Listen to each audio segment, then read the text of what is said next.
Mindtree to us has stood for great values. The way you have scaled, it has become a phenomenal global story. And walking into the campus only gives such a great sense of pride, right? What was the slogan? It's possible. Possible. Right? Welcome and to possible. Welcome to possible. But it's also very sad at one point. So tell us what's this news we are reading every day about L&T hostile takeover. See, what L&T did was, one of our large shareholders, which is Cafe Coffee Day Enterprises and VG Siddhartha, he had a 20.15% stake in the company. So L&T has signed a share purchase agreement to buy his stake. Then they also independently placed an order to buy 15% of the company shares from the market, which gives them then the ability to make an offer to other shareholders. So they made an offer for 31%, which means if all of that happened, then L&T will become 67% owner of Mindtree. So that is really the transaction in play now. What we believe at Mindtree is, like you said, I think we've always in the last 20 years built a company with a very high performance, high caring culture, which is very important. Yes. Built it for the impeccable level of integrity and governance for which we are known for. And in the process, we have also generated significant value for all our stakeholders. Yes. Be it our shareholders or our ecosystems, our partners. The person who used to sort of work with us in maintenance 20 years back still continues to do, but he has grown his own organization. Yeah. That's the way we work with. So our sense is that I think the company has delivered great value to stakeholders. We built a certain unique culture, and in a way we are a unique balance of, we are high performance because we built a unique culture, we have some secret sauce which makes it working. Yes. So any external intervention which takes away any piece of that would in turn result in not such a great value being delivered for our shareholders, which is really the reason why we do believe that this move of L&T is not good both for their shareholders as well as our shareholders, because to a large extent I think we are in a phase of the company where we saw the whole digital transformation revolution coming early. So we made early investments in that. 2012 is when we started investing in that. So that investments are starting to give returns now. Yes. This year we will certainly be on the top quartile of growth and better on margins, and that will continue over the next 2 to 3 years. So at this juncture, if there is an external situation which disturbs the equilibrium, then our shareholders will stand to lose over the next 2 years. KK, just picking from here, for entrepreneurs, how do you safeguard yourself? Like, there's so many startups, and you are at, Mindtree today is a very, very, very, very big startup and big organization. But for startups who've got investment, who have different shareholders, what should they be thinking with these kind of things unfolding? No, that's very important, Shradha, because I think at the end of the day, at Mindtree, we strongly believe startups are the lifeline of the business ecosystem. I think we are thinking in terms of job creation. Startups will really drive people to get to a mindset where I don't want to be a job seeker, I want to be a job creator. So I think innovation and job creation is really going to be very, very dependent on how we are able to support the startup ecosystem. Thankfully, I think the government is doing a lot on it in terms of the Startup India program. Locally here in Karnataka, the government is again very engaged with the startup ecosystem. So there's a lot of what you call activities which are enabling the startups to function far more efficiently than the time when we started Mindtree. Yeah. But looking at it in a different context, I think today entrepreneurs, beyond having the idea and maybe technology capability, I think in a world of what you could call capitalism, I think they need to be conscious in terms of the investors which you choose. Because I think it's very important to have people who think of themselves as financial investors and are willing to work with the company, leverage their connects and help them grow the business. Because if somebody comes in just with the intent of saying, hey, I want to generate the best IRR, typically what he might then think of doing is, after reaching a certain stage, he'll say, you know what, this large strategic company is wanting to pay so much more, so let me sell to them, which could be a thing. But what happens in that bargain is a startup which was really thriving and innovating all that will get lost once you become a part of a larger ecosystem. So for entrepreneurs, I would certainly say a couple of tips is really choose your investors very carefully. I think many times I find entrepreneurs getting locked in with the whole notion of a valuation, but beyond a certain point, valuation is a number. Yeah. I think what is so important is that you choose somebody whom you feel comfortable with, who believes in your vision, who wants to work with you, because business is all about ups and downs. You will never be on a smooth curve of just going up. So the investor should in a way feel fine. It's not going well now, how do I help the entrepreneur? In a way, many times I keep telling entrepreneurs, look for an investor who, when you're falling down, will not ask you why you've fallen down. He will lend your hand and say, oh, get up, have you got hurt? Let me try and address that. I think that is very, very important. Elements of even how you enter into shareholders agreement are important. I'm more and more getting convinced that entrepreneurs should insist on exit clauses, whereby you protect your interests, saying that, hey, if you are exiting, fine, you're exiting, but you must give me the right of first refusal. You cannot sell to a competition. Yes. I think that's absolutely valid. But is it a clause right now? Is this clause there? See, again, in our case, interestingly, what happened was, typically in a startup, you have these clauses. In fact, in our agreements, we did 3 different rounds, those clauses were there. But when you go public, all these agreements end. So since you've become a public listed company, though principally the clause was there, in practice it's not possible. But do you think there should be change in the SEBI regulations also for something like that to protect one even if you go to a public market? See, I think there can certainly be many options. Again, I think we are very evolved in the takeover and regulations code, because in a developed market you can have what are called poison pills. But under the Indian takeover code now, there is no opportunity for that, because I think rightfully SEBI has studied all the things and have wanted to make it as transparent as possible. In a way, I think we are far more evolved on this than even the developed countries. But I think it is important to also have some protection for the entrepreneurs. The reason being, Shradha, I think it's important, while startups are there for innovation and job creation, many people talk about saying, oh, today I see entrepreneurs, they're only wanting to exit with a good valuation. Yeah. There's nothing wrong in that, because as long as you have created value for your shareholders, there's nothing wrong in you saying, hey, now let me sell off and get to something else, because you potentially will do another innovation. But on the other hand, we also need a portfolio where there is a set of entrepreneurs who believe and aspire to build an institution. And institution building is not 1 or 2 years. It is 15 years, 20 years, probably 30 years. And again, if you look at 2 examples, one an Indian and a thing, like if somebody had gobbled up Google when they were small, I think we wouldn't have had a Google today. Or for that matter, Infosys in 1998 when they were 100 million in revenue, somebody could have actually taken them over. We wouldn't have had really a global company like Infosys. So I think we need to create that ecosystem of helping entrepreneurs who aspire to build institutions. I think we should give support to them to enable them do that. Under the very clear thing of they must be performing, they must be building high quality organizations, high integrity organizations. That being a basic, I think you should help people build institutions. So KK, but I just want to come back to this, like you said that you need to choose your investors carefully, but in many situations you don't have the choice, right? Like you just go ahead with the trust, good intention, good value of creating a good enterprise. But what happens when things go sour, right? I always feel that entrepreneurs are somewhere at a disadvantage position. How do you think entrepreneurs can think to create a strong moat for them, around them? What are some of the things they could do? See, one could be obviously some of the things which SEBI has just put out a consultative paper on DVR, which is the dual voting rights. I certainly think, because India is really becoming the thriving ecosystem for entrepreneurship. Yes. So to that extent, it's important to get opportunities like the dual voting rights, which will then enable entrepreneurs to, irrespective of, because at the end of the day, you're right, you make a decision based on faith and a logic which you think is right. Yeah. But things may obviously go wrong, or many times I've seen where things go wrong is when the person invested has moved on and somebody else has come in who really thinks, what, all of this is wrong. Yeah. So that's where I think the tension really comes. So I think approaches like the dual voting rights are very, very essential in the Indian entrepreneurial ecosystem.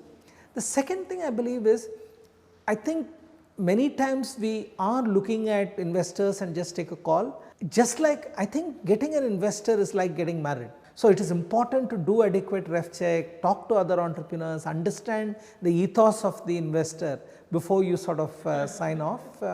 And maybe there is just one other thought which I had. There could be things which could go wrong, but I think reach out to the external ecosystem to see if there is somebody who can come in and sort of try and solve the problem. So, but I'm going to ask you to explain us in, because I've been hearing about this DFR, but what does it mean, differential voting rights? What does it mean in a boardroom scenario? See, typically a dual voting rights could be that you could have a founder share where the current ecosystem of ours, the current regulatory system, your vote is the same as your investor vote. But if you have a dual voting right, you could say the founder shares, for each one share you carry 10 votes, which means with 5% you can have a majority of the company. Yeah.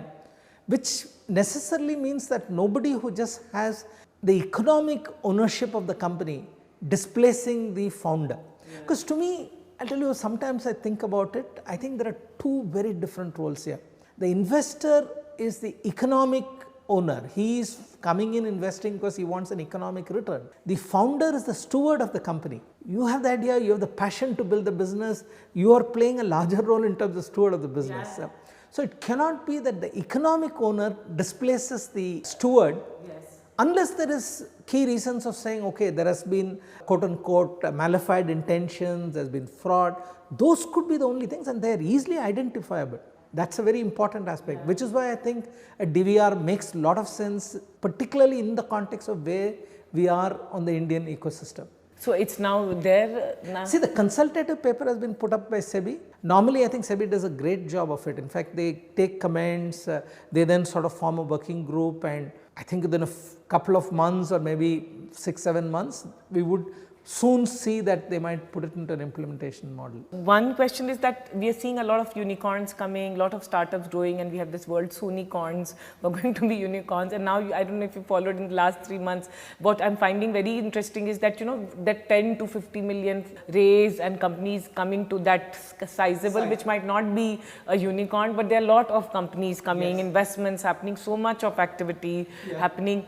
What are some of the things which you will tell all the entrepreneurs and the ecosystem per se, because we keep on saying, oh, India is the third largest startup ecosystem, but there are still, I would say, a lot of things which are very different, and I would say there are a lot of unequal, it's an unequal playing field. What are some of the things that you will say as a recommendation to the ecosystem per se that we should get better?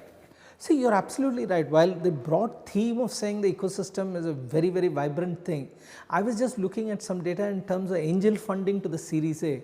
Now, it is running at 4%, which means if 100 companies have got angel funded, only 4 are getting, which means essentially the other 96 ideas, I do not think they will ever be able to continue, because you can't just build a business to scale based on angel funding.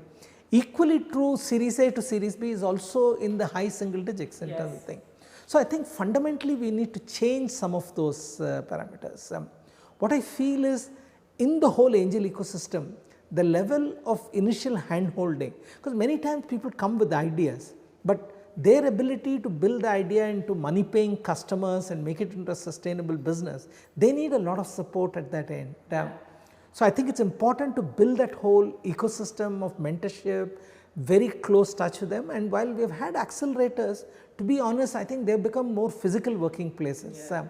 They do not provide the insights in terms of how to build a business, which I am very excited to see how Rajan is going to really drive the surge program in Sequoia, which I think is at the right time. So, I think that is a very important element of what you need to do.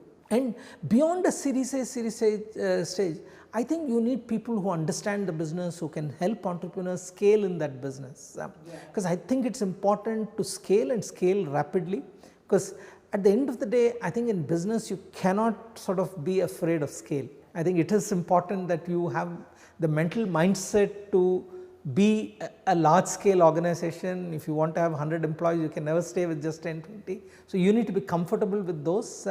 So, I would think the external expertise support which you can provide to promising entrepreneurs is a very key element of helping them transition from one stage onto the other. But KK, you said a very, very, very appropriate thing, and we're seeing that in the startup space is like scale rapidly, have the mindset of scale, but scale rightly. Like you said, scale rightly. And I would like you to come back on that, because the whole thing is that with the fundraise and the economic interest, when the economic interest comes in the company, then there's a huge chase for numbers to just, you have to be like hockey stick, or maybe I don't know what kind of stick you have to become. Like, what do you have to say to that? Like, how much of that scale, as you say, has to come in the right way? And if it doesn't come, then is it okay to build it not so fast, but properly? See, I don't see them as being divergent, because I think it's important to establish your business model that you know the path to unit profitability. So I think that's a very important element, because if unit profitability cannot be established, there's no point in scaling it up without a thing. So as long as you understand the dynamics of how that unit level profitability created, then it's appropriate sometimes, because in any case, if you know the unit level profitability and you have to spend money in building the market, expanding the market, I think that's a logical choice, because particularly if you're changing behaviors, if you're introducing a new thing that a consumer has to buy, or even a business enterprise has to buy, you need to spend time. Like with many of the startups with whom I sort of mentor something, in the B2B space, I tell them, establish at a certain point in time a customer success team, because those 2-3 people have to be living and breathing. They are your people, but they must be breathing the success of the customer, because only when you do that, you can then start scaling. So I think as long as the path to unit profitability is known, investing in growing the market, I think is fine. So you can make the losses to do it. But if the elements of the unit of profitability is not known, because in many cases you will continue to keep exploring that, at that stage I wouldn't think that you should just try to grow. Which we see sometimes, yeah. KK, now one thing I want to ask you is that how are you looking so stress-free? Why are you always smiling and so pleasant and give such good vibes? No, these are also lessons which we need to learn, because sometimes you get so stressed, and like I get stressed and I'm like, oh my God, how are you, because I've seen you over the years, you're like consistently like this, and right now we are reading the news and getting stressed, what is happening, and how are you so pleasantly happy? No, one, I think optimism or positivity is something which is a part of you. Nobody can take it away from you. So to that extent, I say nobody can take away my optimism and my positivity. So at the end of the day, what will happen will happen. So I try and make it simple. See, at the end of the day, what is my job now? My job is to tell my shareholders saying, hey, this is what I've done for you. This is what can be the future potentially. So you will gain more by staying and not sort of tendering your shares in the open offer. It's a very simple message. I keep repeating it to all our investors, and many times they appreciate that. That's one reason why I think we continue to do it. Again, I must be very honest, this weekend I was spending time with a group of 4 entrepreneurs who, rightly in a 3-4 entrepreneurs, there is tensions which keep building in. So to that extent, since I've known the thing, I tried solving that problem for them.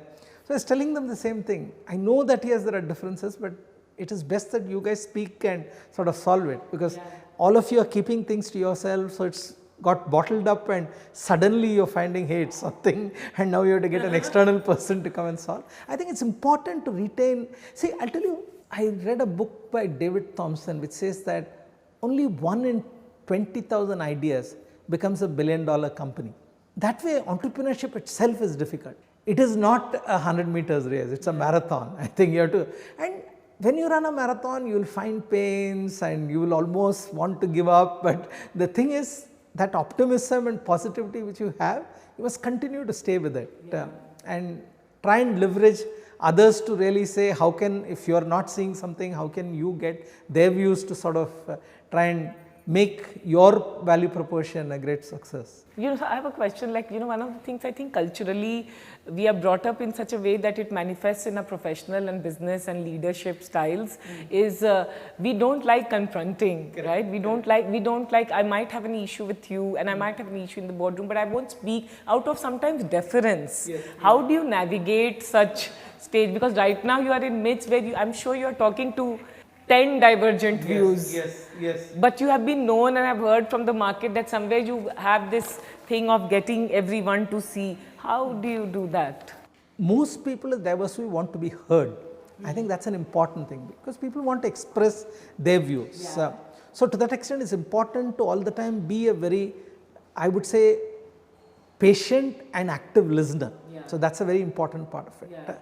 But at the end of the day, I think while diverse views are there, somebody has to make a call. So to that extent, that equation must be clear that yes, we'll make a thing. Many times I think it's important to keep watching people and their body language, because while you take a decision, there will be somebody who has expressed a view who doesn't feel, and you can sense it out. So separately seek him out and then say, you know what, this is what is the thing, and you now have to think. Because I think alignment of teams is extremely important. I think there must be healthy discussion, diversity, but once a decision is taken, there must be alignment. Because aligned teams deliver 40-50% more results than teams which are even slightly misaligned. Yeah. And what is, if we are sitting in April of 2019, what's your big vision which you had shared with your team about Mindtree? What is the big dream? Like, because Mindtree has achieved so much, right? Like, but, and as you said, now you're doing the digital, now you are leading on the digital front. What's the big dream as entrepreneur you're seeing? See, one we keep talking to ourselves is that I think what we do for customers is the most exciting stuff for us.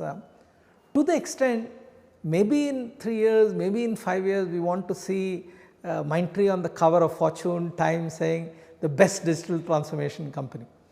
Because I think customers will give that sort of feedback, because if we do the right things for our customers, then I think we'll reach there, and in a way it's an acknowledgement saying that, hey, so many customers talk good things about globally. Yeah. So that's the, and what would be your message to all the entrepreneurs who are toiling away, struggling, but having that optimism and hope? No, entrepreneurship is tough, but it's enormously enriching. So to that extent, be positive, don't give up. Even if you picked up a wrong area and you find it is, have the capability to say, you know what, I sort of picked up a wrong thing, so let me just drop this and then think in terms of my next ideas. Because only if you have a positive outlook, you will be able to have the courage to drop something and move on to something else. I think that's the most important. Optimism, optimism, optimism all the time. Yeah, thank you. And I hope all the optimism stays with you, KK, and everyone in Mindtree, and I hope the issue gets resolved. So what I hear from you as a final word is that Mindtree would like to continue independent. Yes, absolutely, absolutely. We think we have a great opportunity to bring phenomenal value for our shareholders, customers and Mindtree minds by staying independent. And I think hopefully things will work out to that end. Yeah, God bless, inshallah. Thank you so much. Thank you. Great honor talking to you. Absolutely. Thanks.